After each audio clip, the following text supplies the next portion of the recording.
Heinemann Higher, Chapter 6 on Differentiation, the mixed exercise success at the end, number 17, the first of a set of optimization questions.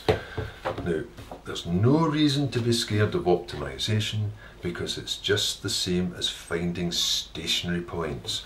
Optimization simply means, out of a series of answers, is there a best one? Because either it's going to keep increasing forever, so there's no best one, it just depends how high you can go, or it's going to keep decreasing forever. So where's your best answer? Well, it depends how far you want to go to find the lowest one. You'll only get an optimum if it then takes a turn and then comes back down again, or is going down and then curves back up again. You'll get optimum values at stationary points. So it's just the same as finding a stationary point. What does this say?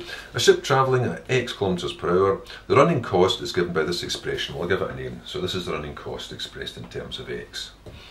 That's the cost in pounds at X kilometres per hour. Find the speed that minimises the cost of a 300 kilometre journey.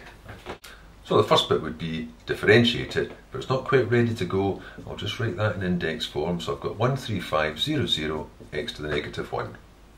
Then differentiate it. So that's going to give me multiply by the power, take 1 off the power, multiply by the power, take 1 off the power, and since I'm going to be using this expression again properly in an equation, I want to know exactly what this is, and that means over x squared. And then instead of saying stationary values, I'm just going to say you're only going to get an optimum. You're only going to get an optimum value if this derivative is ever equal to 0. Otherwise it's just going to keep on increasing or it's going to keep on decreasing. So that's only going to happen if this expression over x squared is ever equal to 0. Multiply through it by x squared. The only thing you have to watch out when you're multiplying to get the fractions is you never multiply by 0. But x equals 0 means there'd be no speed, so that wouldn't apply to this question. So what have you got here? Multiplying through it by x squared gives you 2x cubed minus 13500 equals 0. Now that's not one that needs to be factorised. If there's a single mention of x, you can treat it linearly. Just get rid of all the bits. Get rid of this, get rid of that, and then finally get rid of the cubed.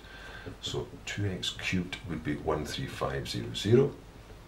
X cubed would be a half of that, so that's going to be 6750. And then finally x is going to be the cube root, which preserves the sign, so there's only the one answer.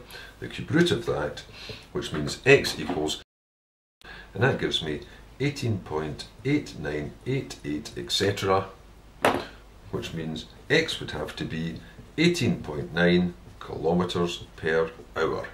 Now it does say that minimises the cost of a 300 kilometre journey. Well, that distance is actually irrelevant because this is the speed which minimises the running cost, no matter how far it's going to be going. So that actually is the answer to the question. Or you could write it out as a wee sentence. Cost is minimised at x equals, or speed equals, maybe I should have said, 18.9 kilometres per hour. There it is.